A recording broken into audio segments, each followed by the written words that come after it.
Hey there, and welcome to This Explainer. Listen, if you're staring down a business studies exam right now, joint ventures are almost guaranteed to show up on the test. Think of me as your personal study buddy today. Our one single goal is to absolutely master this concept and build the ultimate exam cheat sheet together. Let's get into it. So here's our game plan. First, we're going to clearly define what a joint venture actually is. Second, we'll break down its 6 salient features. And finally, we'll wrap up with your essential exam takeaways. Okay, let's dive right into this. Section 1. What exactly is a joint venture? Imagine this. You're sitting at your desk, the clock is ticking down, and you see this prompt staring back at you. Define a joint venture. Now, a vague, kinda sorta idea, that just won't cut it here. Graders are looking for highly specific, concrete elements. So what does the perfect answer look like? Let's check out the precise textbook definition you really need to nail if you want to grab maximum points. All right, here it is. A joint venture is a temporary partnership between two or more persons. We call them co-venturers, to carry out a specific business project, ending automatically upon completion. Notice those big keywords there: temporary, partnership, and co-venturers. It's a partnership, meaning, people are teaming up. But unlike a traditional business that's supposed to just run forever, this one is explicitly absolutely temporary. To make sure this actually sticks in your brain, let's look at a few real-world examples. Picture a massive construction project, like building a giant new city bridge. Two entirely separate engineering firms might team up and form a temporary partnership just to tackle that single contract. The exact same logic applies to things like consignment, huge commercial property. Moving right along to the absolute core of your exam prep. Section 2, the 6 salient features. I want you to plant this number firmly in your brain right now. 6. Seriously, if you see the words joint venture on your test paper, a mental alarm should just start ringing, triggering a checklist of exactly 6 items. Master these 6 things, and you'll completely master the question. Let's go through them. Okay, feature 1, parties involved. Simply put, a joint venture is formed by two or more persons. I mean, obviously you can't really have a joint venture all by yourself, right?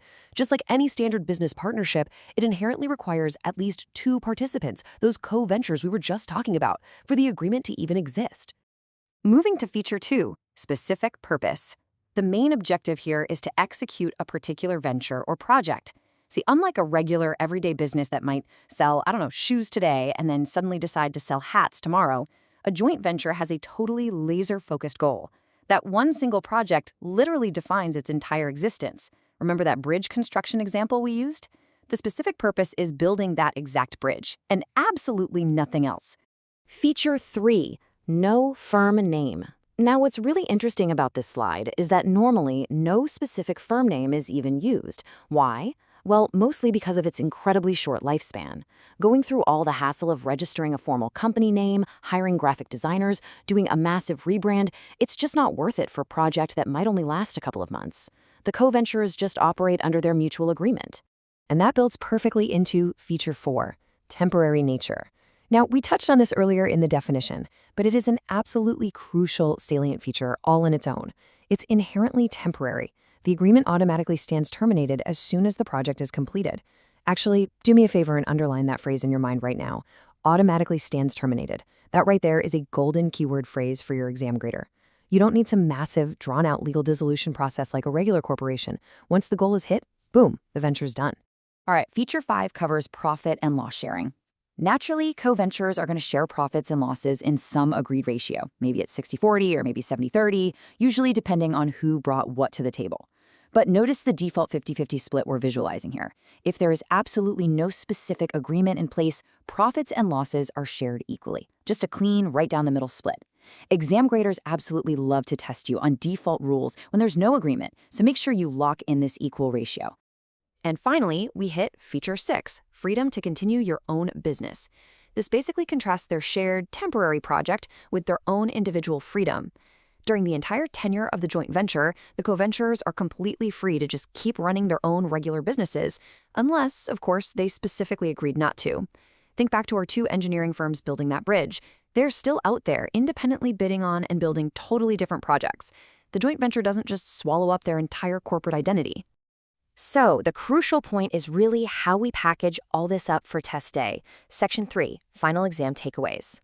Okay, take a mental screenshot of this summary table right here. It perfectly condenses all 6 of those salient features into a super digestible format for quick recall. You've got 2 or more parties for one specific project, utilizing no firm name, ending automatically when done. Profits are agreed upon or equal, and everyone keeps their regular business. Just visualize this grid during your test, and you'll be able to easily expand on any of these points for an essay question. To wrap up our explainer today, I really want to leave you with a thought to chew on.